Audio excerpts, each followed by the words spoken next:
Well, good evening, Carolyn. Good evening, Gay. Nice to see you again. Nice to see you too. So we have a big event over here tonight. We're over at the American Legion, and please tell us why we're here. We're here for a meeting of the Dracut Pipeline Awareness Group. We're here to make it aware to Dracut residents and communities around us that the Kinder Morgan Tennessee Gas Project, we feel, is not good medicine for Dracut. This is going to be a very large pipeline complex system. They're bringing in a compressor station, supposedly, and this is all still in proposal stages, but now is the time to find out as much information as to how this will impact you, your neighborhood, and how it'll affect your community, because this will be a permanent change. Now, if somebody were interested in joining your group, the Dracut Awareness Pipeline Group, how would they go about doing that? They can contact us by checking the website called dracutpa.org. That's DRACUT, PA for pipelineawareness.org. So now, do you have any guest speakers coming in tonight? Yes, we do. We have one person who is from Salem, New Hampshire. Wow. She'll explain how to contact lawmakers and how to engage the people who can really speak for us and hear our voice. We also have someone coming who will be available for questions and answers, who can talk about the compressor station in Pelham, New Hampshire. Oh, wow. So how far does this expand to? Do we know? I mean, it's going to go from Dracut to Pelham. What other towns are affected by this? Do we know how many yet, or it's just... Dozens of towns. This is starting in Wright, New York, 400 miles. Well, that's a And lot it's of going to go through many communities. And the sad part is that the impact is still not fully understood by all of us and a lot of the people who have questions to the big gas company. And we need to get our voices heard so that we can get the answers we need. And when did this start? Do we know? I mean, is this just all of a sudden they wanted to put a pipeline here, or how long has this been in the works? Do we know? As far as we know, it's been a couple years in the making.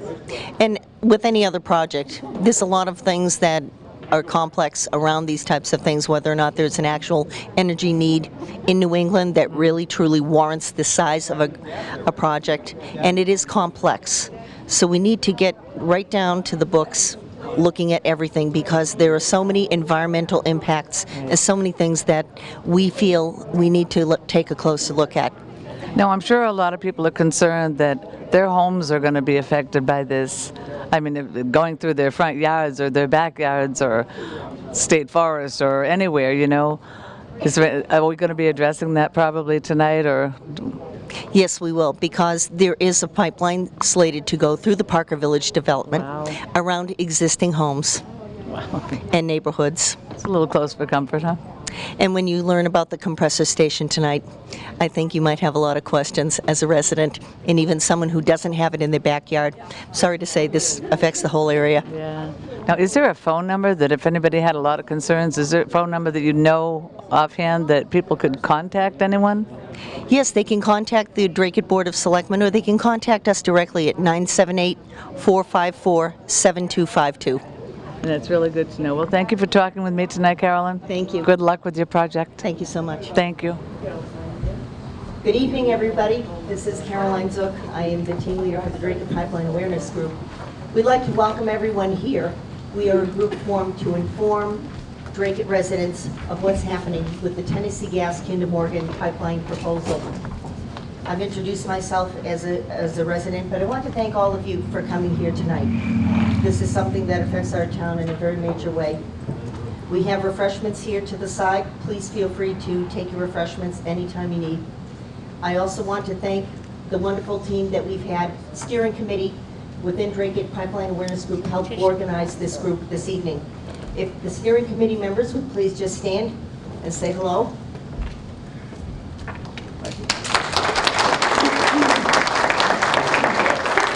Very much. Without their help, this would not be possible tonight. We also want to thank all those people who have given us donations.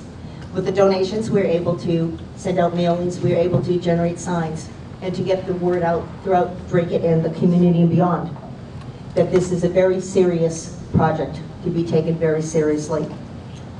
So once again, we want to introduce a speaker who is from Salem, New Hampshire.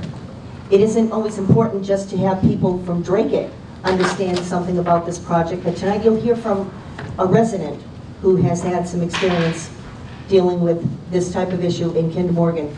In addition to that, we have someone during the question and answer period who has actually lived next to a compressor station. We will have a similar compressor station slated for Dracut if this project is approved, almost directly across here from the American Legion.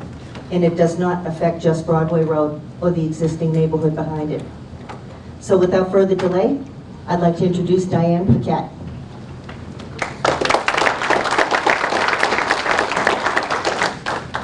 Hello. I thought it was going to be a small crowd, so.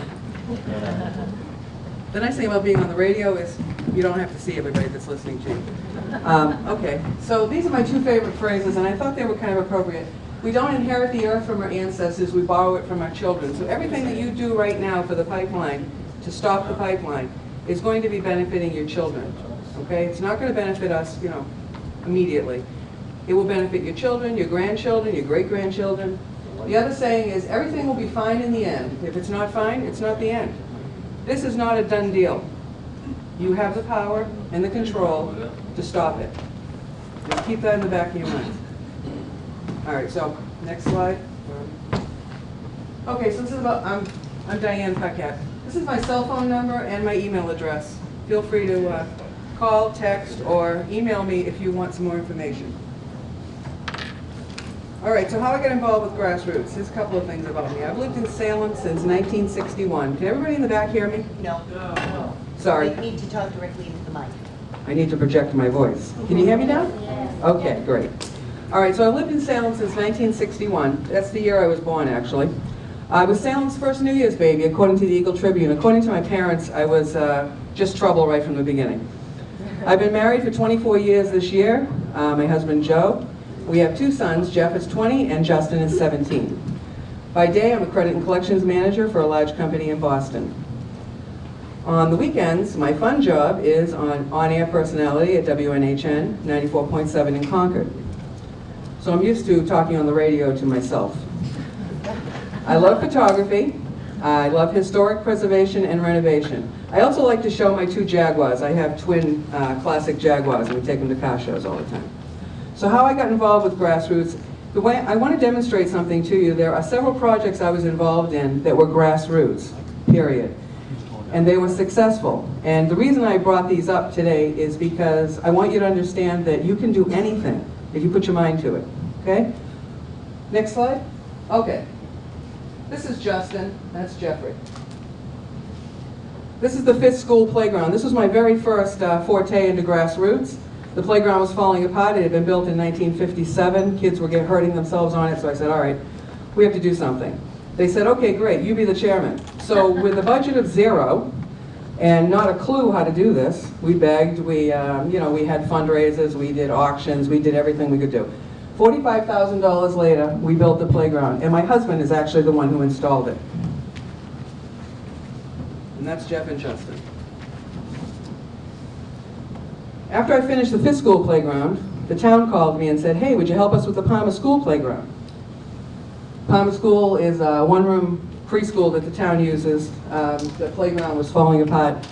They said, well, go up and check it out and see what you think. They had wrapped it in caution tape, and it looked like a murder scene, and it was next to a preschool.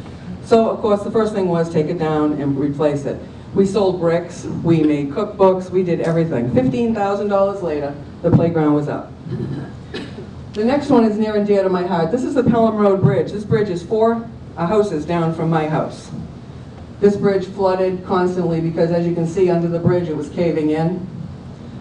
And, you know, the town was like, well, you know, I don't know, Diane, it's probably the beavers that are doing it. It wasn't the beavers. The bridge was caving in. In order to get this done, it took 11 years. It also took bringing FEMA, the New Hampshire Department of Environmental Services, in, basically calling in all the troops to convince the town that maintaining a nuisance was inappropriate. Next slide. I was invited to the ribbon cutting, and I cut the ribbon on the new Pelham Road Bridge September 2009. We haven't had a flood since. So basically, I was right, they were wrong. The next slide is my last project. This is the Salem Depot train station, built in 1847, and nothing short of a disaster. Okay, it was a mess. Nobody had touched it. Town owned. Town didn't touch it. As a matter of fact, the DPW guy couldn't even find the key to the building because he didn't realize the town owned it. So that's where we started. 5 years of my life that I'll never get back, and this is what we have now. Next slide. This is the Salem Depot train station, completely renovated. It's a $450,000 project.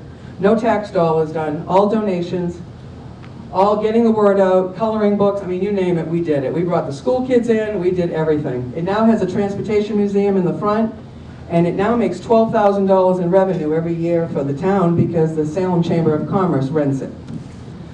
They have a 5-year lease, so they're not going anywhere. So that's my forte into grassroots. Now, a few things about this pipeline. Don't worry, I'll put the mic back up to my mouth in a second. I know people in the back are going, what'd she say? Since I printed this, it's kind of small for me to read. I'll read off my slide. So here's a couple of things I know about this Kinder Morgan pipeline. I have met with them twice, by the way.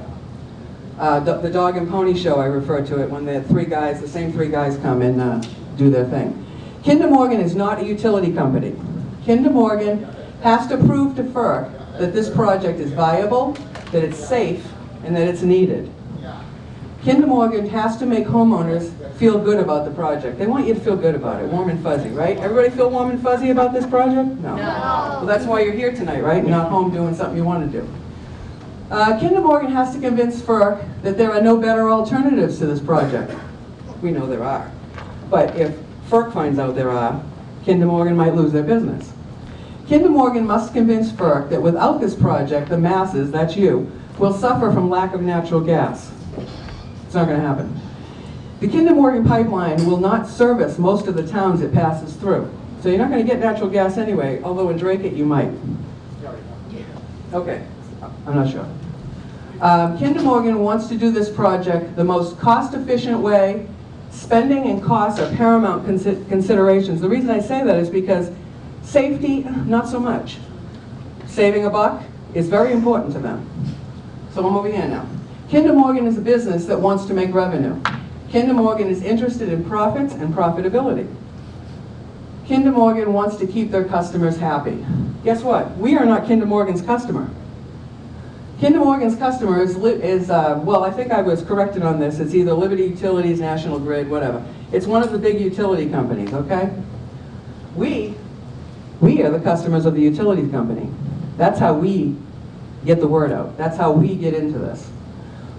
Kinder Morgan does not have a right to survey your property outside of their easement rights. Just because they come to the front door and ask nicely, say no. Send them away.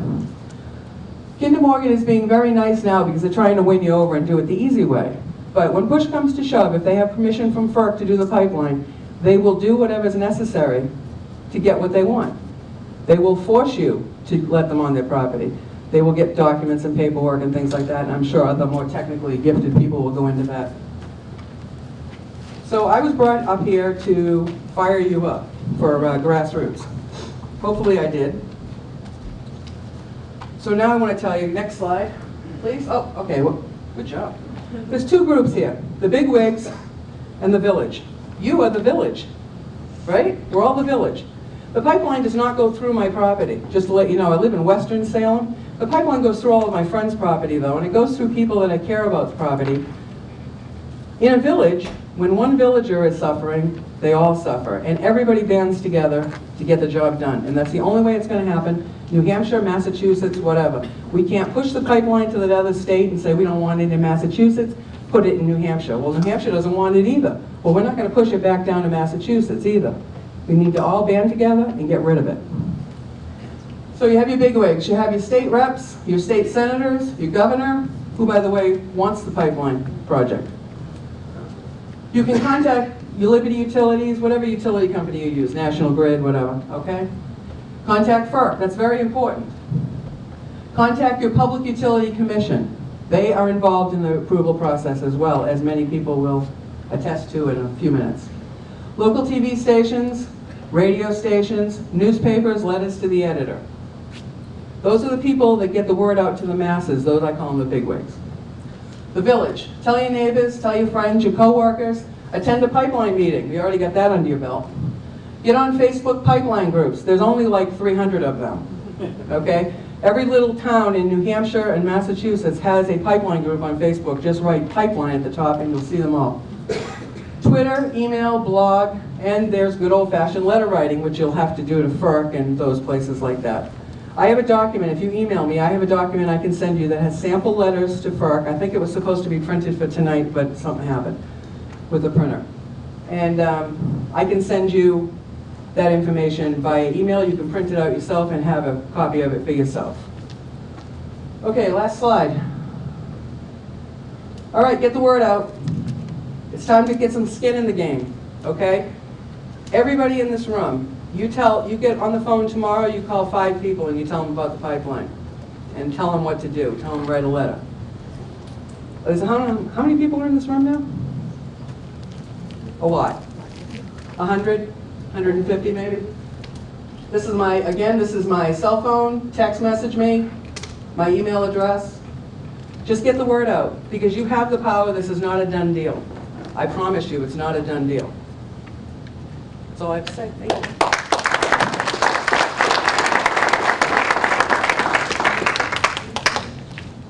Thank you very much, Diane. Now we want to get into some information that you can relate to. Kinder Morgan has a proposal. This isn't a proposal stage, but we want to define what is it and is it needed. So I'd like to present Lisa Lipomi to come up and talk about the first piece of the presentation. Again, for the purpose of awareness and education. Thank you, Lisa.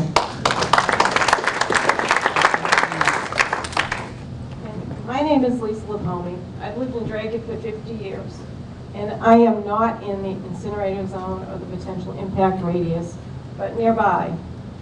I actually learned about the pipeline from a woman in Andover a year ago, and I tried to find information about it and couldn't find anything. Very little. It's now a year later, and we know a lot more, but yet there are so many things that we don't know. Hopefully tonight we'll educate you about the pipeline and also determine what is real and what is, you'll hear myths or TV commercials you see, etc.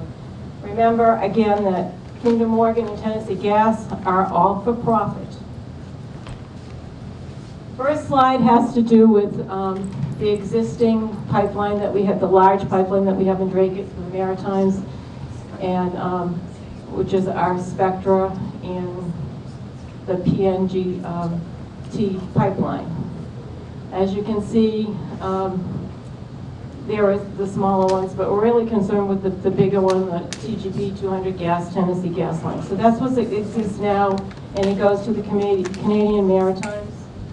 Next slide. Here's kind of a bigger presentation of the map. So you can see that basically from our area it goes up to Portland, and for Portland, I don't have it, sorry, I forgot the pointer. From Portland, it goes all the way up into Canada and then finally to Sable Island. There's also another leg from Portland that goes over into Quebec. So this is what exists now for the pipeline. And you can see that if you look even in the Massachusetts area, there's so many pipelines and little things that it's a collaboration right now. So wait till you see what's going to happen after this. And here's kind of a breakout of what we have. And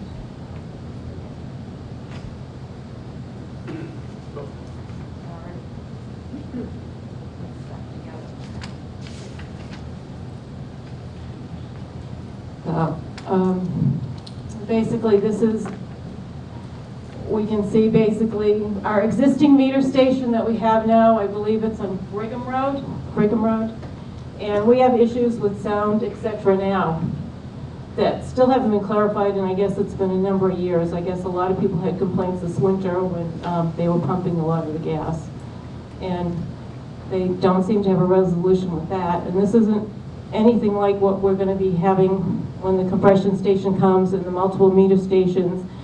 And in New Hampshire, which isn't that far from us, there's going to be more. And I found out tonight that there actually is a station, a metering station in New Hampshire that you'll hear about a little later.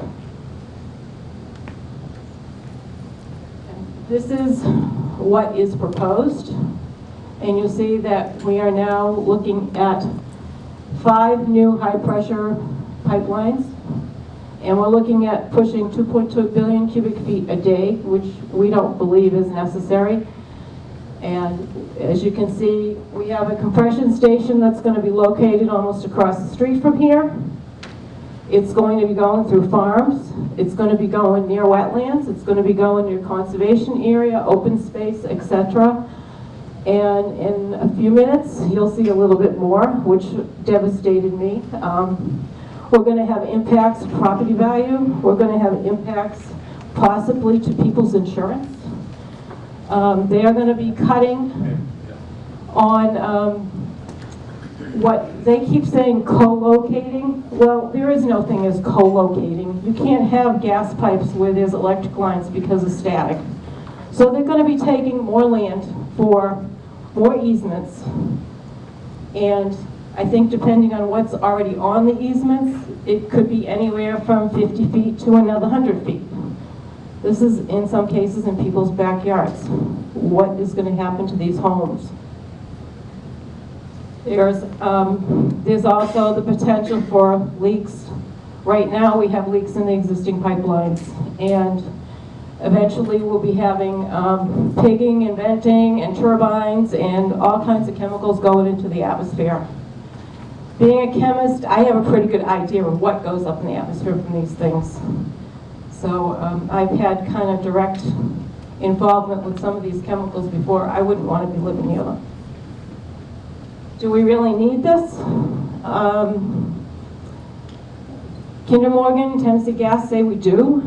From everything I've been reading and from what the statistics from last winter, which is the worst winter we've had in 100 and something years, we don't need it.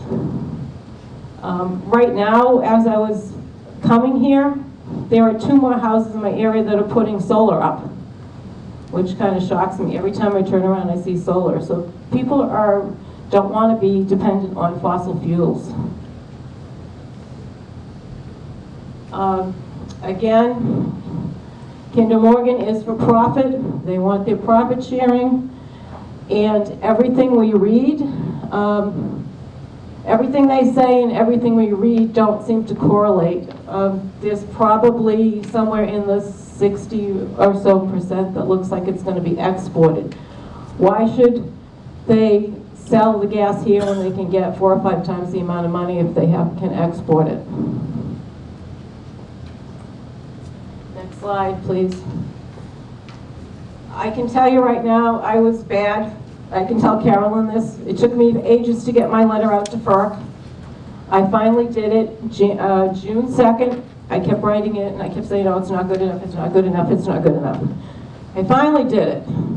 It was very easy. You go online, they send you a link, and then you can basically just copy your document or type it right in. It was extremely easy. So I finally got my letter in and gave my personal views on this pipeline. And within about 4 or 5 hours, or the next day, it wasn't that long, this report came out, which included the map of our area and the new compression station and all the stats that go with this. I was livid. I guess seeing all these dots on a map in an area that I go by every single day just really threw me the wrong way after I had finished typing out my letter and sending it. So I immediately got back on FERC, did another link, and sent another letter with this, sent it, and I have to mail the rest of it, and actually did this map to show you there are about 340 little dots you can see right in the impact radius, or the incinerator zone, whatever you want to call it, that are going to be affected by this. I believe it's something like 56, 59 seconds. There's a 50% mortality rate if the compression station goes up. I wouldn't want to be living here. Not all those dots. Some of the yellow ones are residential. Some of the other ones I'm still trying to quite figure out because it isn't quite accurate. Some of them are farms, some of them actually probably not R1 places. They may be business places, but yet they may be houses, etc. I know that there's a whole slew of condos that don't seem to be on here. And as I don't have a pointer, but as you can see, the little, I know Rich is, Rich is colorblind, so at the bottom, our police station is right on the cusp of this blast zone. So there goes our police station. Okay? Then right across from the compression station, just about, the little brown box, there's fire station number 2. That's gone. Okay? My little memorial thing that I did for the Organowskis across from the farm, there's a little pump station. It's for Dracut and Methuen, and it's starting operation. That's going to be gone. Okay. We have 2 restaurants, including this one, that's going to be gone. The country club, which is a little bit down the road, is going to be gone. Let's see. The cell tower is going to be gone. There's just so much infrastructure. The other thing is, I do not know exactly where a lot of the electrical boxes are and the water source boxes, hubs, whatever. But I know that right in front over here this winter, a plow hit the electric pole. I didn't have power for 2 hours, and I live almost near Methuen. And my bank and the post office were out of power also. So basically, there goes the electric for half a Dracut. Like I said, they're going to be communicating via somebody online in Texas. How are they going to be online if we have no telephone and no satellite, no cell towers? They're going to be monitoring this. And from what I understand is once there's a fire, it just has to burn out anyway. So this is not a good thing. And I have not actually seen any environmental studies done. I mean, we're looking at a high consequence area. There are more than 20 residences in this area. There's supposed to be more consideration for this. So this is something to think about and write to FERC for. Thank you.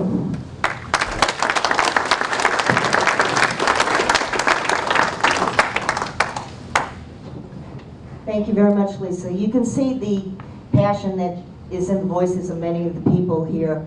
When these things occur and there's change introduced to a community and it evolves something like a gas station and that the gas is fracked, Lisa alludes to the fact that the gas needs to be propelled through these large pipes. You can see as an example too, we have a 36-inch diagram here showing exactly what a 36-inch diameter pipe actually looks like. When we conclude the meeting, you can take a closer look and you can see the aerial photos as well. When you have something of this magnitude coming into the area and you have these carcinogens, these toxic gases being pushed through the line, and you have here a typical pumping station, which we refer to as a compressor, actually handling this gas, this tells you you have an awful lot of power and a lot of potential for catastrophic risk. It doesn't mean everything would turn into a catastrophic event, but we're looking at the risk that is potentially there. This picture shows you a typical complex, similar to what would be installed right here across the street. The slated power for Dracut would be 23,000 horsepower. That's not to say it would expand. We don't have any true definition of that as yet. This is still in a proposal stage, but it would start at 23,000 horsepower. That's a lot of generation. It is loud, and it will operate. And this line you see here in pink shows more than one gas pipeline. We are not just getting one new 36-inch gas line, we're getting more than one. There's several. You can see that there are certain locations within the Pelzer development, Parker Village, which is off Parker Road, Heather Road, Trout Brook, Blueberry Hill. These are nicely nestled developments, neighborhoods, much like even in West Dracut, anywhere. But if something happens to any of these pipes along the way, Make no mistake, it wouldn't be just these houses that would be affected. Next slide, please. Now, what are the actual risks for a pumping station? With any station of this magnitude, it comes with industrial lighting. It's constant. It will be all night. Well, you say, well, there's an easement. Well, we're talking about a 100-foot wide easement. We're talking about continuous low-level turbine noise. If you think you just might hear it in East Dracut, think again. At the end of this presentation, you'll have an opportunity to speak with other neighbors, and including someone who has actually lived near one and still does live next to a compressor. Pipe cleanout, it's called pigging. This is an event, a procedure that takes place, and did I mention that these compressor stations are often controlled remotely? Can you imagine something like this, of this magnitude, being next door, and it's controlled in Texas, unmanned? These types of pigging procedures have to clean the pipe out and release these extra gases that cause buildup. All of this causes potential for groundwater contamination by the fluids used in this process called fracking fluids. Blowdowns, that refers to, once again, this relief of the pressure should it build up in the line, and it can occur unannounced anytime, and sounds have been recorded to be as loud as a jet plane. And once again, there's always the increased risk of a pipeline fire, or even a fire within the station itself. Next slide, please. The risks of pipeline failure. The potential impact radius, which you saw the circle on the previous map, and we also have maps for handouts today too, that you can take home and study. That's the distance from a pipeline fire where the heat intensity is that of a wood-fired, very hot pizza oven. The heat level in an 847 degree Fahrenheit oven, fairly hot. Third degree burns and 50% mortality in 59 seconds at or within that radius. Next slide. How big is the potential impact radius? For these proposed pipelines, you can see from right New York to Dracut, if you have a 36-inch diameter pipe, and you have this amount of pressure, you're talking about 949 feet. That's not a lot of space in terms of the whole pipeline, but it takes in a lot of residential areas. Next slide, please. The area near the pumping station, and what's defined as an incineration zone, it's been calculated and shown that this is a wide area of potential impact. Should there be an event, an occurrence, a leak, something that just goes wrong and causes any type of a fire, these are the people that would be affected. It's an awfully wide breadth of space. Next slide, please. This is a more closely designed slide to show you that this doesn't impact just somebody's mailbox or one house. This takes into account somebody's entire backyard, and it extends beyond many residences. These are potential areas of high risk. Next slide, please. Okay, Joyce Kulig. She will tell you about the impact on property values. Yeah.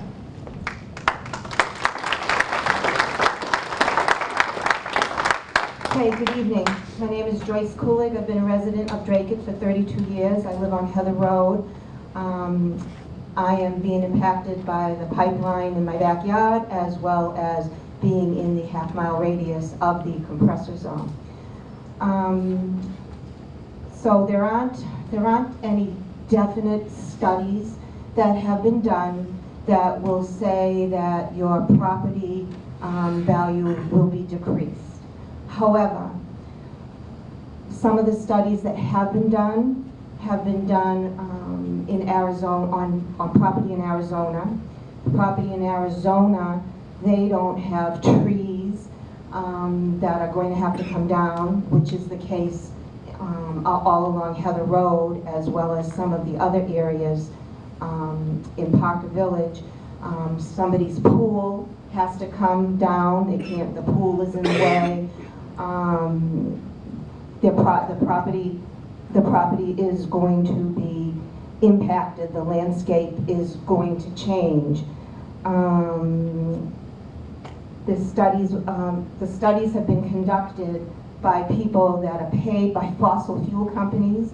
FERC itself has done some of these studies and said, oh, the property value isn't affected, but that FERC is doing it, and FERC is involved with approving and goes hand in hand right with the companies that are putting in the compressor stations and the pipelines. Another thing to be aware of now, of course, is that social media will keep everything alive on the internet, on YouTube and other sites. And so future home buyers can look up things that have happened.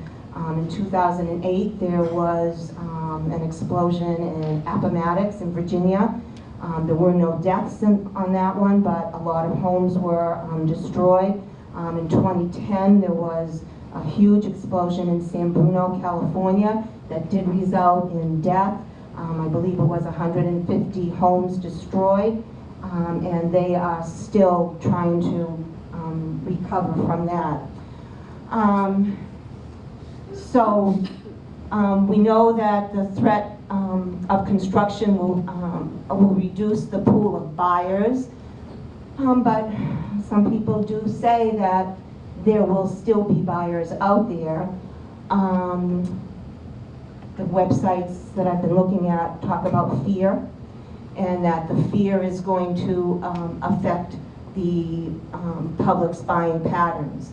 So beyond the fear factor, the other things that I've been finding is the inconvenience of having this on your property.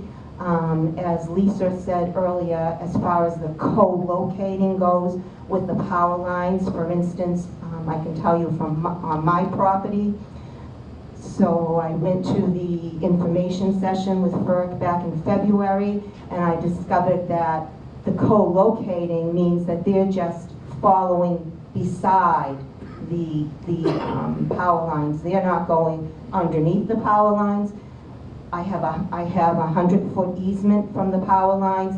Kinder Morgan refuses to use that easement. They want their own. So what I was told was that there would probably be a 55-foot permanent easement on my property, as well as they would probably have to take another 100 feet during the installation. So on my property, that basically comes up to my back door and will wipe out all my landscaping, and I have a shed that will probably have to be moved in my backyard.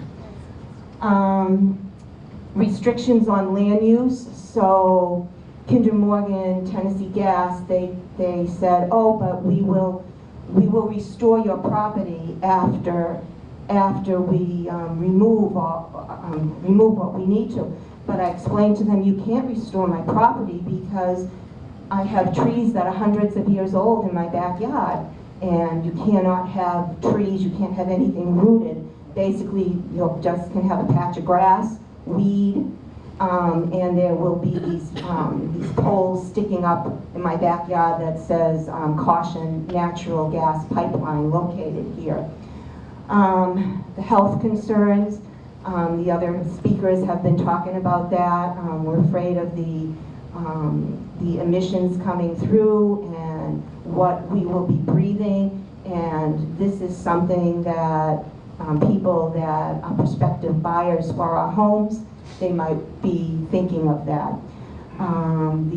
This is an article from Lynchburg, Virginia, that you can find online, and the article is really interesting. The real estate agents there are starting to say that people are looking at, they're talking about this new development that they were putting in there, and people are discovering that this pipeline project for down in Virginia Way, and people that have put deposits on lots and so forth, they're calling the real estate agents and telling them, we don't want that, we don't want to live with that fear, and they're refusing to follow through with their purchases.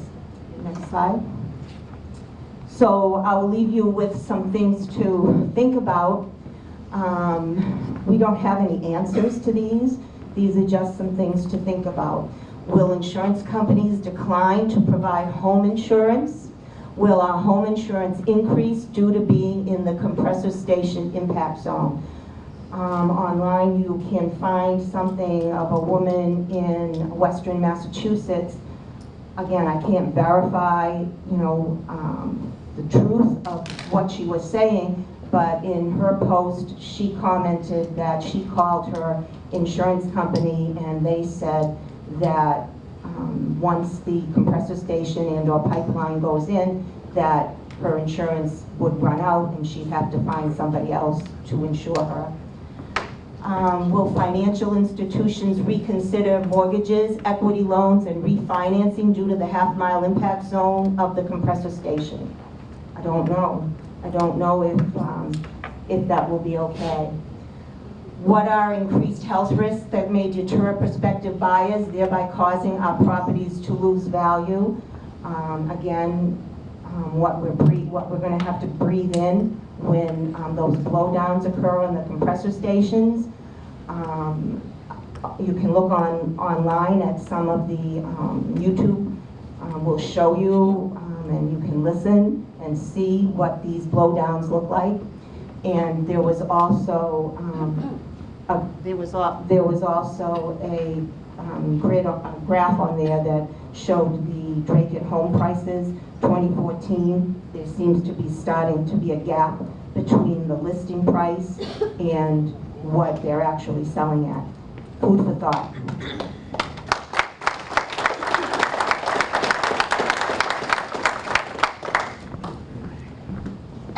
Thank you very much, Joyce. You can see that property values and all of this whole scope of things needs to be further looked at, but it's still an impact. I'd like to introduce you to Rich Cowan. He will take over the next piece to explain this pipeline regionally. Rich, please feel free to educate everybody on what's happening in the region. Thank you very much, Caroline. What I'm going to present, some of it's going to be a little bit technical. Now, the reason I'm going to do that is because all of the concerns that we have about the blasting going on, about being close to a compressor station, about blowdowns, which we'll get into a little bit later. Unfortunately, people at One South Station at the Department of Public Utilities and the people in Washington, D.C. at FERC don't really care too much about those local impacts. They're concerned about whether the gas pipeline has customers, whether there's a need for it. And so if we're going to stop it, not only are we going to have to get our local officials involved and our local neighbors involved by raising all the concerns that we just came out in the last few presenters, we're also going to have to talk about whether it's needed, and we'll have to understand that argument a little bit and start making that. Because if somebody lives in, say somebody lives in Newton and we write a letter to the Globe or the Herald, they're not going to be next to the pipeline. You need to know why the pipeline is not necessary for them, in addition to why it's dangerous for us. First slide is Massachusetts usage of natural gas. As you can see from the bottom of the slide, in January, we're only using about 1,800 million cubic feet a day of gas in all of Massachusetts on a really cold day. The Kinder Morgan pipeline is projected to carry 2,200 million cubic feet. So it's more gas than the entire state of Massachusetts uses coming right down Broadway here in Dracut, which is certainly more than we need given the rate of growth, tiny rate of growth in use of gas. We don't need that much new gas. Even on a peak day, the most we'd ever use in Massachusetts is 2,500, and we don't need to get gas from a pipeline in order to meet the peaks. The peaks usually are better off storing the gas in the liquid form and using it just on those extreme cold days. Next slide. The argument has been made that we need the pipeline for power generation to keep the lights on. If we convert all these light bulbs to LED light bulbs eventually, then we won't need as much power to keep the lights on. And not only that, you can already see, this is a slide from the ISO New England, the grid operator. You can see that 55% of the power generated in New England was natural gas, and 28% was nuclear. So, unless we shut down all the nuclear plants, there's really not much more room to have more gas generating electricity on a typical day in New England. So we're already maxed out on the use of gas for about 11 months out of the year. Next slide. just like I mentioned about the LEDs becoming more efficient than other older light bulbs, other devices have become efficient. And also the region has started to import some of its power from hydro in Canada. If you bring power in from Canada, you don't need to generate power here, and you don't need to have natural gas here. The hydro in Canada is James Bay, it's dams, and it's not generated by fossil fuels. So you can see that the usage of electricity has gone down by 6% in 9 years, and the amount generated in New England has gone down by 17%, and that trend appears to be going down continually. But if you talk to Tommy Golden or some of the people in the State House, all they hear is lobbyists from Kinder Morgan, from National Grid, from Northeast Utilities, which is now Eversource, telling them that the power generation is going to go up and up and up. But the facts are that it's not. And that's one of the reasons why we have to start, educating the public about this issue and doing a little bit about those numbers. Excellent. It's not just happening in New England. You can see if you look at the New Jersey, PJM is the name of the New Jersey ISO. There's ISOs all over the place that run the grid in different sections of the country.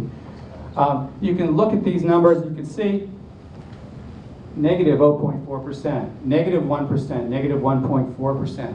That's how much less, it's going down. Power usage is going down by that much every single year. Next slide. Now, let's say we don't build this pipeline. Well, does that mean that, well, in 5 years, we're going to have this massive shortage? We're going to have all these industrial customers trying to get gas, and they won't come build their factories here. We won't get jobs, and be mass unemployment, and people will starve. And no, none of that's going to happen, because, in fact, they started building pipelines 5 years ago, and some of those projects that were for building smaller pipelines than this one have percolated up, and they've made their way into service. One of them made its way into service in New Jersey just a year and a half ago. Another one is just being put into service, coming into the New York City area, coming right down into Brooklyn, and that's going into service later this summer. There's a gas storage facility going into service maybe this fall, but maybe next spring. There's 2 pipelines approved by FERC called Constitution and Algonquin. Algonquin is trying to put that in. People are protesting it. That's in the news today. Constitution is a little bit ahead of the game. They're actually a huge pipeline in New York that will bring about 1/3 of the amount of gas of the Kinder Morgan NED pipeline into the area of Connecticut, and from there it's easier for it to get to here because it's already in New England. So you can see that the expansions are moving along. Next slide. So I think this is my the next to last one. There are solutions that enable us to get by with whatever pipeline capacity we already have without requiring new pipelines.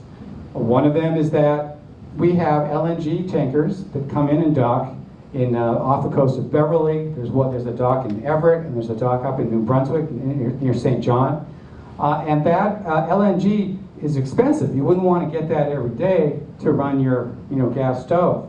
But if you're only using it for 10 days out of the year during January and early February, when it's really cold and the temperature only gets up to 5 degrees, those are the days where we would use LNG, and it's actually cost effective to do that as opposed to digging up thousands of homes and backyards to install a pipeline. The second point is that energy efficiency is very, very popular in Massachusetts. Not only do we have the advances in our light bulbs, you can go to Market Basket, you get LEDs for $4 now, I saw that last week, but we also have programs that will fund the installation of attics, and 75% of the cost of installation is paid for by your utility company. And there's a little teeny charge on your electric bill, but it's cheaper to have people putting in efficiency in their houses than it is to build new power plants, which could cost $500 million each, or to build new pipelines. The third is to address just the peak demand. In other words, trying to get people to not use the power at the time when people are most likely to be using the power. And that's like if you have a water heater, you can put certain timers on it. Sometimes it's remote controlled, where the water gets heated really early in the morning. And then when you take a shower, you're not using any gas during 7 a.m. or 6:30 when you're getting up. Then when the power demand and when the gas demand goes down, like at 9 or 10 in the morning, then your tank can get recharged and heat back up to whatever it is, 120 degrees. So there's these ways to address peak demand. Wait till 8 Connecticut, where people are encouraged by commercials to not run their dishwasher until 8 p.m. The fourth way to avoid new pipelines is to fix gas leaks. And Massachusetts has a bill that was supported by our state rep, and it's actually resulted in a repair job going on right now on Lakeview Avenue to fix some of the gas leaks that were just leaking gas into the atmosphere in pipelines that were installed before the modern standards, and they're just cast iron steel, rusty, and you don't want those pipelines in the ground anymore, and they're trying to get rid of them. The fifth one is renewables, and it's a controversial one because some people think renewables aren't going to solve our problems, but we have renewables that cost 1/10 to 1/20th of what they used to cost only 10 years ago. For example, solar and wind power is going in Block Island right now. They're just getting into the point where by the end of the summer that will be installed and there'll be a wind farm offshore. And the last item is the redirection of flow on existing pipelines. And that is that we have pipelines that are coming through New England because of additional supply upstream, serving some of the customers in New York City and some of the customers in southern Canada. Now the gas that was going to those places can be redirected here. And if we can just redirect a little bit of that gas here, it can come right down the pipelines that were shown in the very first slide, the one Maritimes pipeline and the Portland natural gas that comes into Dracut. And from Dracut then it can go out and feed all of the North Shore of Boston. Those pipelines can solve the problem as well. Next slide. So the final slide is NED is not a done deal. What's going on to stop it is that there's lawsuits and interventions by landowners, towns, Conservation Law Foundation, Northeast Energy Solutions and Plan for the Northeast. Some of those are nonprofit organizations that have hired attorneys specifically to intervene in DPU proceedings in Massachusetts and New Hampshire. Second one is that there's an intervention by Portland Natural Gas. They're actually involved in challenging Kinder Morgan legally. Actually talked to the representative from that company today. She was at an event in Westboro organized by ISO New England. The third thing is that there's problems that, the other thing is that legally there's certain standards that the DPU has to meet in order to justify pipelines. And in terms of the market for LNG, they may not be able to justify going to a pipeline if the cost is going to be higher than the cost of LNG, according to state law, state statute. The fourth thing is the improvements in battery technology. And the fifth thing is that there are a lot of obstacles like cost overruns, as in the Big Dig, that may increase the pipeline cost to well beyond the estimates. And the last one is that the total infrastructure of the pipeline is estimated at $6.5 billion. That's half the cost of the Big Dig. And having that much money paid for, not by the utility companies, but paid for by the users of the pipeline, by tariffs on your electric bill or gas bill, that's an issue that can help raise public awareness for people who don't necessarily live along the route and get them involved. Thank you.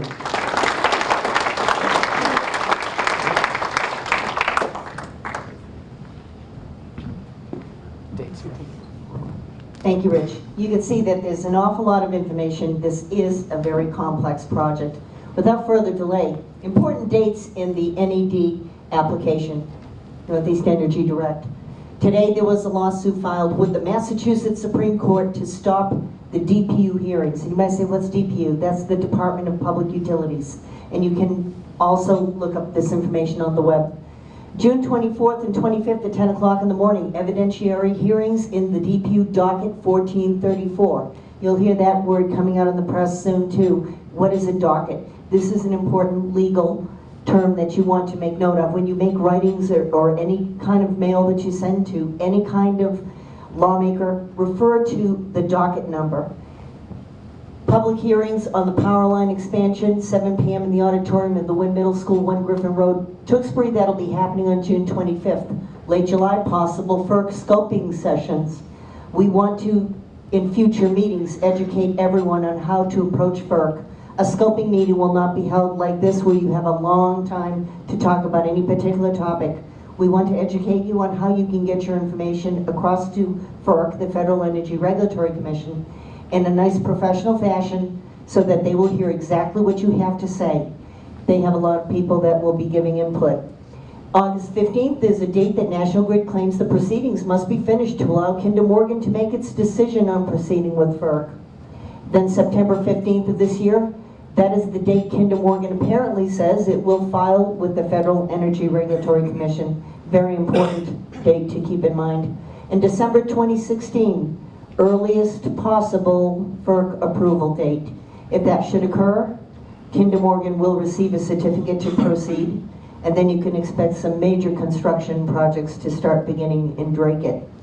So without taking any more time, this is what we can do. We can make noise. We do want to allow for questions and answers, but you do need to spread the word to your neighbors and friends that if you don't know enough information, contact the Dracut Pipeline Awareness Group. We have a website, dracutpa.org. You can also leave a phone message at 978-454-7252. We would like to take questions and answers at this time. Anybody have any questions on the project? Yes. Will Kinder Morgan be coming back to Dracut? They came back in the fall.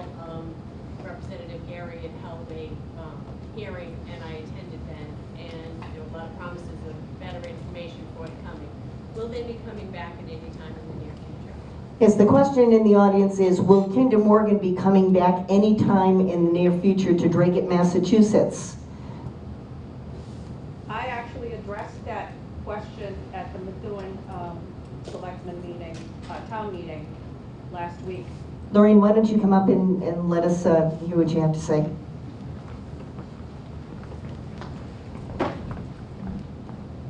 I specifically asked Kinder Morgan at the Methuen town meeting that was held last week for the town of Methuen. And Kinder Morgan's response was, we've already been to Dracut.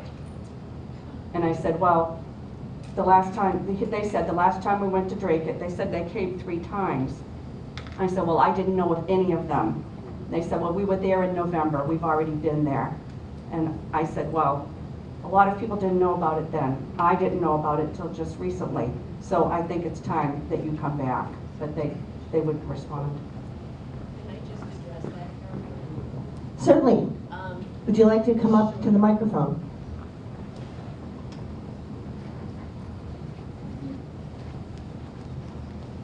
I didn't expect to speak, so you'll have to excuse me, I wasn't prepared. My name's Susan Kufbazos. They attended a selectmen's meeting that I was aware of. It was not a question and answer session. It was merely a beginning, very preliminary informational session. The meeting I attended was held by State Rep Colin Gary. I don't recall when, I think it may have been November. I got up and asked 2 questions, and just from my own personal perspective, it was like trying to nail Jell-O to the wall. There was not a lot of answers, there was a lot of promises, there was a lot of discussion about how this was just preliminary, and you would be getting more information as things firmed up. Well, it looks like things are pretty firm, and I think that those of us here in Dracut deserve the respect, not only of the information from this wonderful group, but from the people who will be impacting our lives and giving us an opportunity for direct question and answer from them. So that's the first thing I'm going to do, is reach out to my Board of Selectmen and ask them to ask that of this group. And I hope that you all are willing to do the same. Thank you.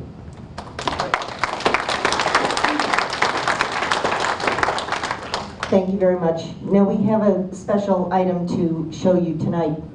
This is a demonstration that one of our steering committee members, Rich Cowan, has graciously put together to show what a blowdown actually looks like when it's in process.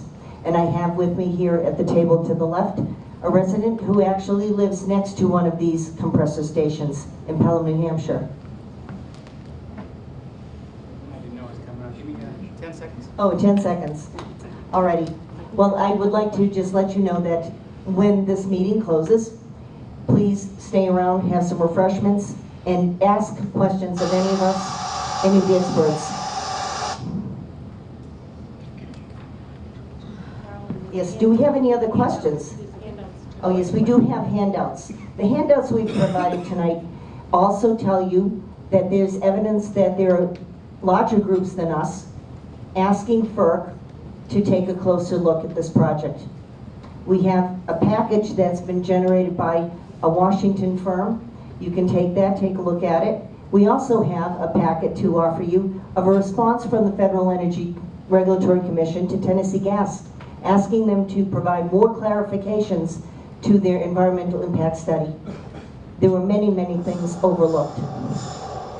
This apparently is our demo, Rich? We want to get the lights in the kitchen? Somebody needs to get the lights? Thank you. This is a compression station facility, and you're going to hear some interesting noises and see an interesting sight. The gas is beginning to come out. I'm going to wait till we get the, okay, get the lights? Good. This is what we're referring to as the emissions.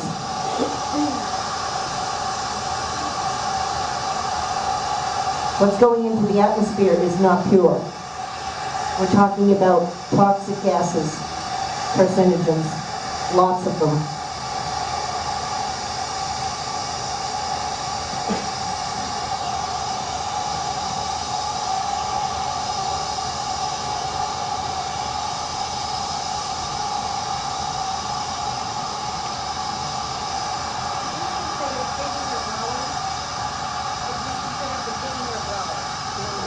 This is considered to be the blowdown. There has obviously been some pressure that has built up in the line, and you can see from the pointer that there are these stacks and these funnels and these columns of this gas being propelled rapidly into the air, and it has to dissipate.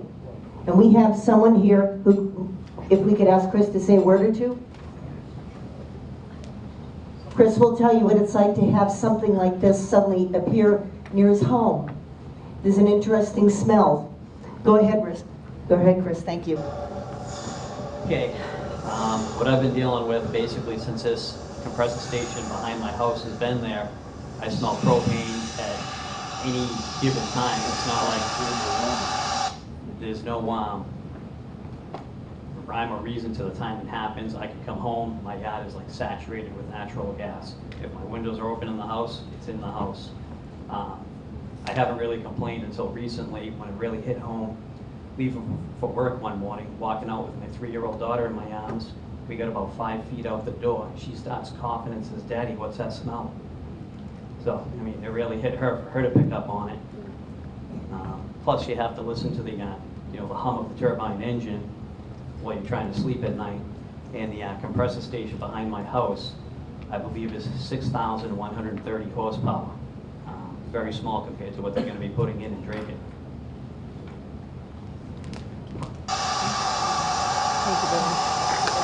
Thank you very much, Chris. Really nice introduction. Now, these blowdowns can occur anytime. It contributes to global warming. We're concerned about the health of ourselves, our community, our neighbors. If you have wind, it will drift. There can be any duration.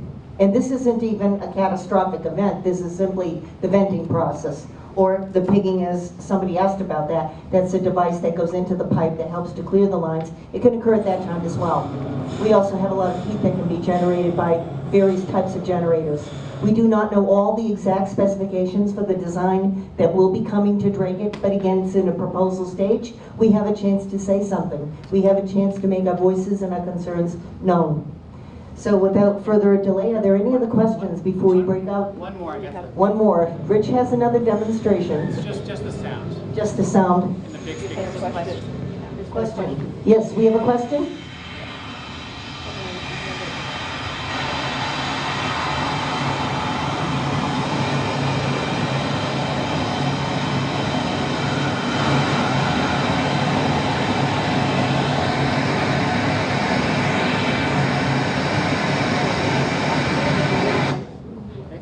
Okay, very good. We'd like to also not only thank you for coming tonight, but we want to ask if anyone would like to make any donations.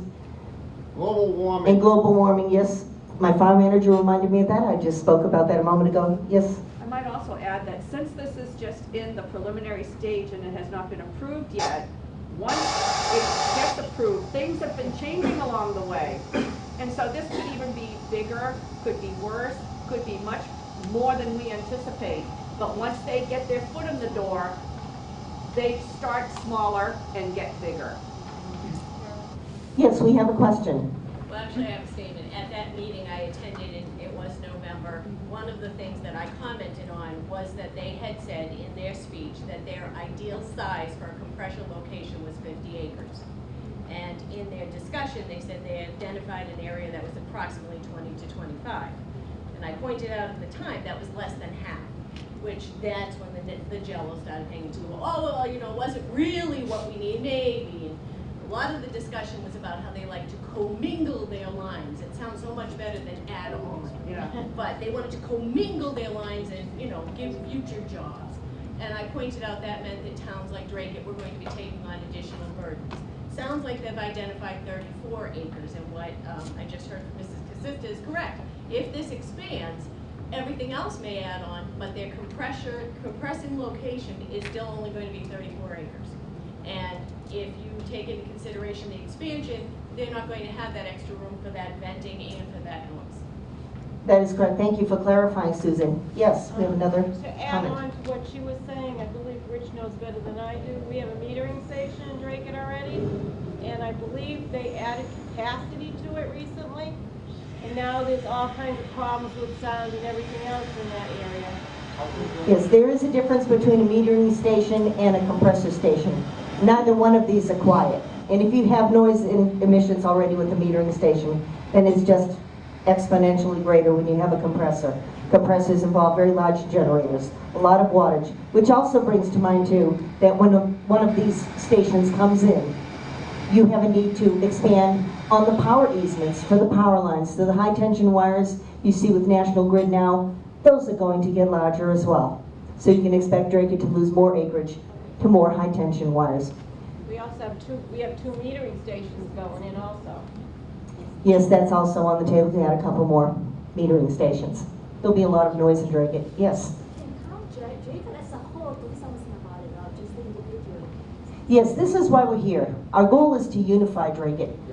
We have to start with education. We started back in December, just a few meetings here and there over someone's house, coffee at the kitchen table.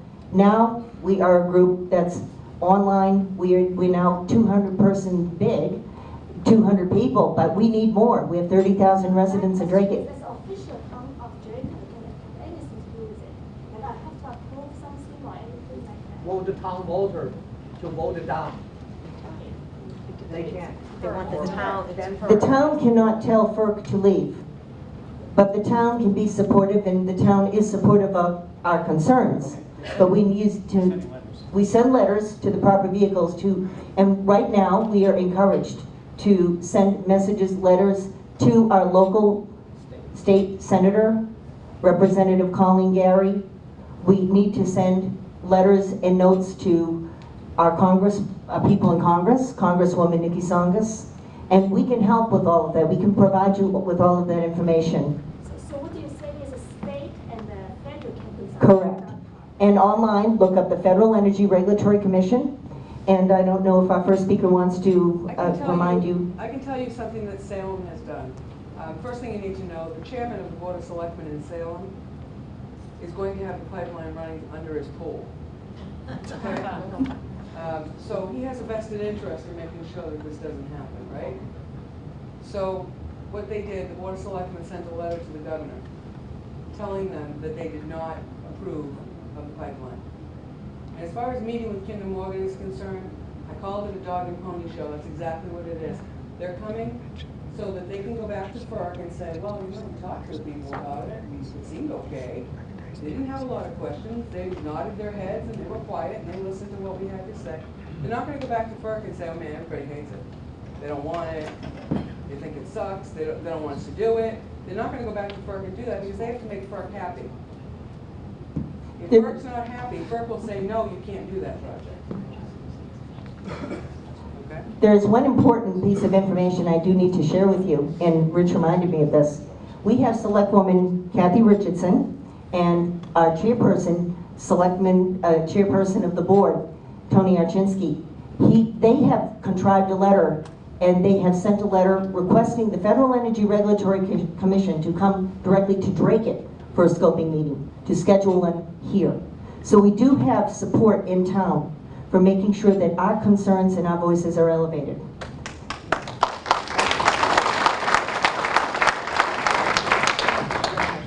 I just wanted Barbara Italian, our state senator. Senator Italian is also doing the same amount as well in terms of, sorry, I'll run to the microphone. Yes, this is very important. I'm glad you're here. Yeah, no. Thank you, Joe. Yeah, I apologize that I was running late. My name is Joe Thibodeau, and I work for our state senator, Barbara Italian. And just like our town officials here in Dracut, Senator Italian is also trying to do the same thing, advocating with you know, members of Kinder Morgan and working with FERC to try to get some type of scoping meeting here in Dracut. That isn't to say that there is going to be a meeting and there's no promises with that, but I just want to, you know, speak on behalf of her and say that there is an effort on the state side as well to get that going as well. So we're trying to work together as a team with town officials to get this moving. So yeah, that's all I have to say. Thank you. Sell some signs. Yes, we need to let you know that we need donations for signs. If you would like a sign for a small donation, you can see everybody here at the greeting table. Joyce and Kitsy will be happy to provide you with signs. We need to get the word out. Are there any other questions before we break? Yes. Michael, I live on Cornwall Drive, so I'm in the circle. The question I have is, if this project is approved by FERC, does that supersede any ordinances or zoning regulations that are currently happening in town? Yes. Yes, it does. This is why we needed, the question had been, if FERC approves this project, does this take away the power of any ordinances and other regulations we have in town? If FERC approves this project, this is a major undertaking and a major change that will happen within our community. So we need to be informed, we need to be aware, and we need to educate our fellow friends and neighbors, get the information, because once it is approved, if it should be approved, we don't have the say and the power that we have now. Yes. There is one loophole, however, which is that boards of health have a little bit more power than other agencies within a town to actually say, hey, this is going to be a health risk. So if we can get our board of health to say the compressor station sited near these homes is a health risk, we may have a legal ground to stand on, and we may be able to then get our town to take legal action to stop at least the location of where they're trying to put this. So one of the things that we're asking people to do, and at the table there'll be people up here when you come up at the end, if you want to sign up to go to one of these scoping hearings, get you on a calling list. As soon as we know when they are, we'll let you know. We'll also let you know if you want to go to the Board of Health hearing, which I believe is 5 p.m. at the Town Hall on the August 6th. July, August 6th. August 6th, okay. So there's an opportunity to do that.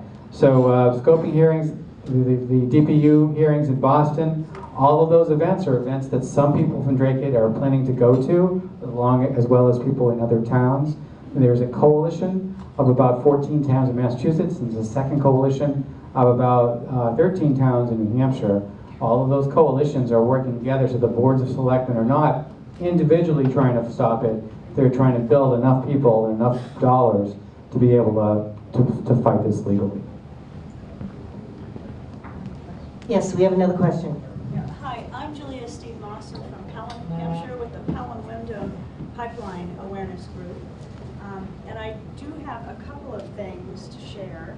Julia is from Pelham, the Pelham Pipeline Awareness Group.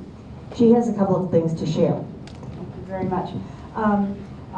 We're all neighbors here, not very far away from each other, and even if we aren't, we have beautiful, beautiful towns all across western Massachusetts and in New Hampshire. These are our treasures that we need to make sure that we work very hard to maintain. So one of the things that I wanted to do was to share with you, as well, it's so nice to see my neighbor and colleague from Salem here, as well as Chris who came, so that we're trying to really work together. We encourage you to come to other meetings at other towns because you're learning so much as you go along. And the more you know, the more articulate you can be.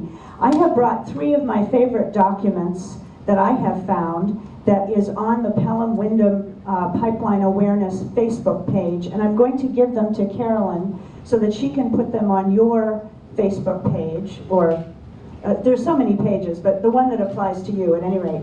One of them is the Appalachian Mountain Club in their outdoor newsletter, put out a lovely short article that illustrates that there are 23 energy projects in the Northeast and all the way down to Virginia. Of those, probably 17 are directly in New England. So when we have conversations with people about whether we should have Kinder Morgan, we need to speak about the fact that we need to be good consumers, that they are not the only project in town, and we need to be choosing the best ones. So this nice little article illustrates wind, solar, electric transmission lines, which is coming from hydro, as well as the pipelines. And as you know, you heard, Kinder Morgan is not the only pipeline proposal. This little article also illustrates, at least for New Hampshire, well, actually it illustrates all of the regions that these energy projects go through, and it speaks to what natural features that these energy projects impact, because Appalachian Mountain Club is concerned about trails, natural areas, and so on and so forth. The other 3 articles that I brought, or documents, are from our town selectmen. One is from the town of Pelham, opposing the pipeline proposal. The other one is from, I'm going to put that down because I can't think and hold things at the same time. The other is New Hampshire has a municipal pipeline coalition of 14 of the 17 towns. And this document basically says they're in opposition, they have concerns.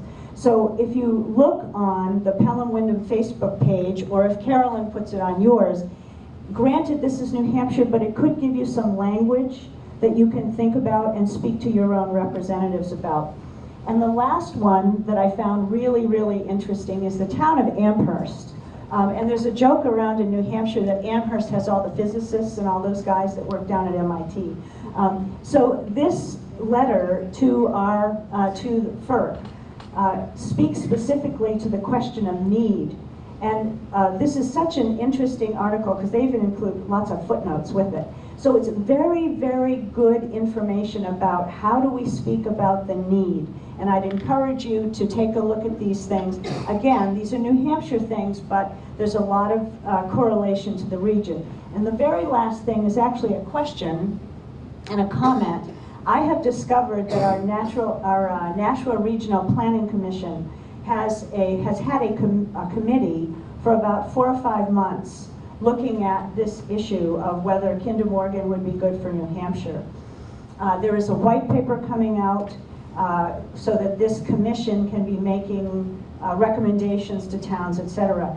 I thought I saw on their website, and I just looked at it, I thought that there was going to be a Massachusetts meeting or summit of regional planning folks for Massachusetts. And I saw it on the website last night. I just went back to our NRPC website now and it's not there. But I think you folks, if you don't know about it, should squirrel it out, because in our case, at some point, public input is going to be asked from these national regional planning offices. So if your regional planning offices are getting information, they should be hearing from you, because sometimes I think we miss those and then they kind of think we're not interested. So we need to pay attention to that too. Thank you kindly. Very good. Thank you for those important. And one last thing I want to leave you with before we have another comment from Mrs. Casista. We want to also remind everyone knows that the staffing for our police and fire in town are stretched to the maximum.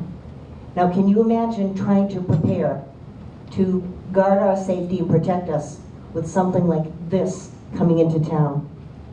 Those issues will need to be addressed as well. Lorraine?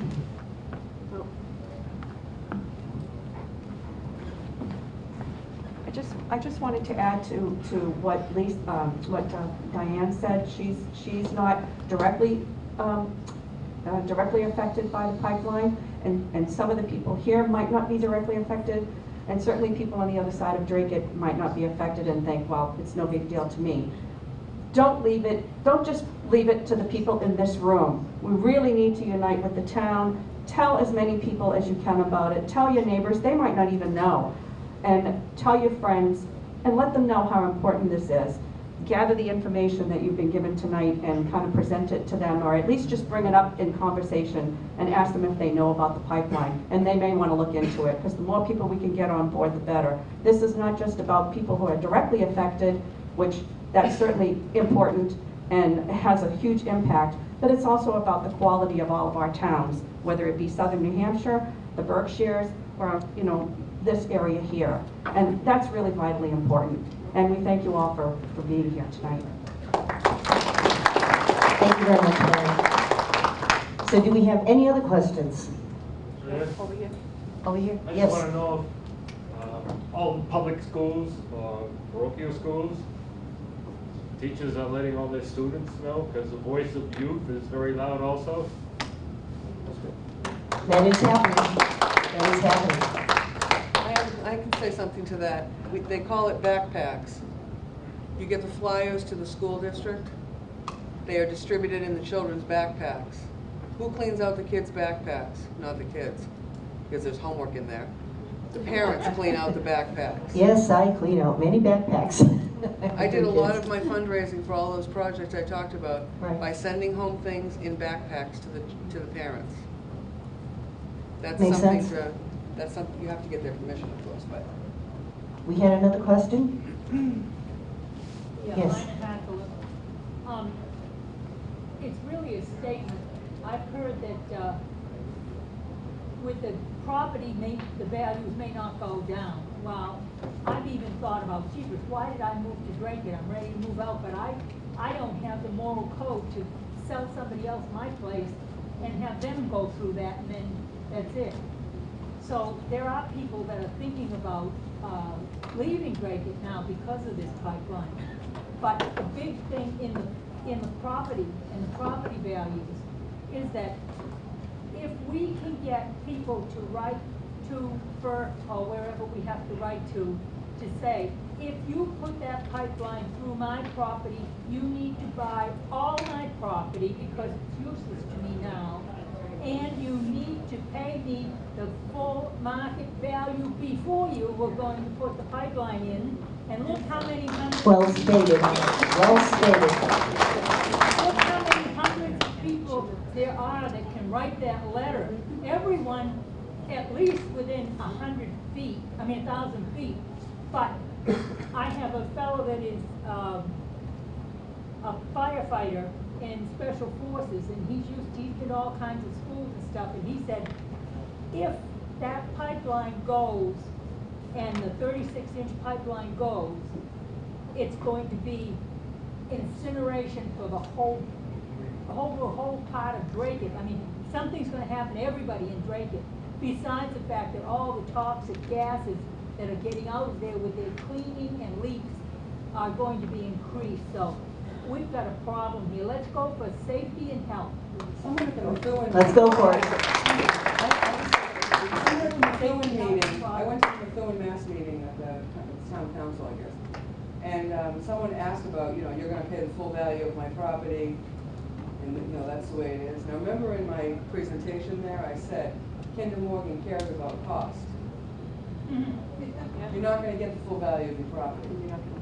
But if we insist on that, You won't. get the notices out. You can't believe what you're going to say. Here's what can happen though, if you hypothetically state that, let's do a little math problem here. If we have 200 homes, 200 houses, 200 residences, and 200 people decide to push back and demand full value, if everything goes to eminent domain, can you see how much that's going to irritate Kinder Morgan? When everything goes to eminent domain, they don't have to pay you anything for your property.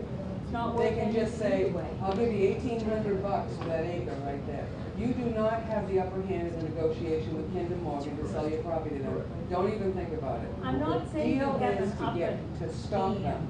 I'm saying write and let them know you As a homeowner right now, disagree. you can let them know. Sure, that's what you're going to do. You want to do that. That's what I was saying. The trick Let now everybody is, write. as a homeowner, the trick now is to slow them down. You're going to slow them down by stopping them from coming on your property, okay?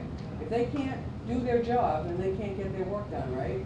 You're going to slow them down. While the rest of us are out here and you're doing your letters and you're doing your advocating and you're going to FERC and you're doing all this other stuff, you as property owners that are going to be affected by the pipeline, just slow them down.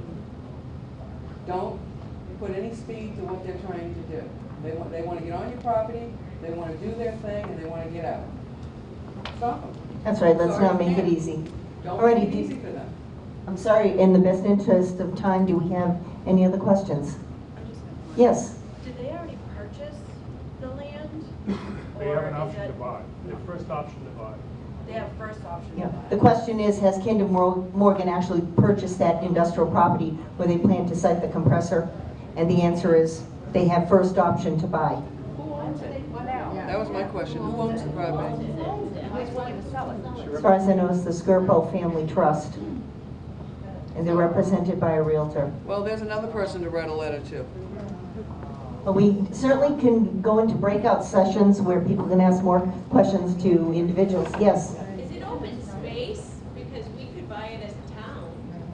It's zoned for industrial.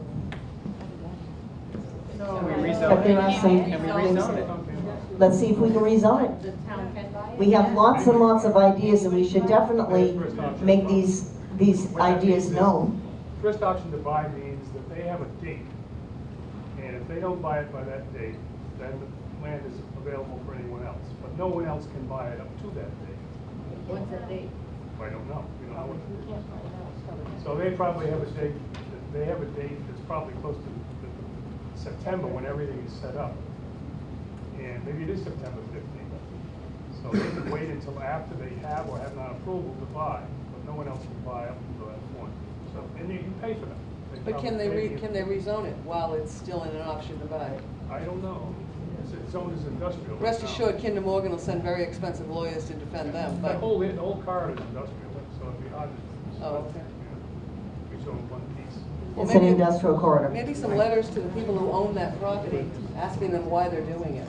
I mean, I know it's for money, duh, but, you know, put a little pressure Their on the response seller. would be, I mean, they have an agreement to sell the land at a price to Kinder Morgan. Kinder Morgan has put up some money They should feel for that guilty. option. They should feel guilty about that. Perhaps they need to understand what that That's is. a contract, that's a contract. Okay, I think in the best interest of time, we need to go into breakout sessions, and feel free to partake in the refreshments. And let's get everybody on the list who isn't on the list. If you are not part of our group and you would like to receive information, please see Kitsy or please see Joyce Kulig up here, and we'll be happy to make sure that you are fully informed. Thank you. Well, Bob, that was very informative. People had a lot of questions. The pipeline is a very concerning thing here. That was very, very informative. It was. And we'd like to thank the Dracut Awareness Pipeline Group for organizing this whole thing, because See that little circle where that radius is, if that thing blows up? you see the gases? Yeah. Oh my goodness. So it'd be very concerned in Dracut. So we're going to call this Save Dracut. That's right. So from Bob and Gay. Hope this helped you. Yeah, hope this helps a lot.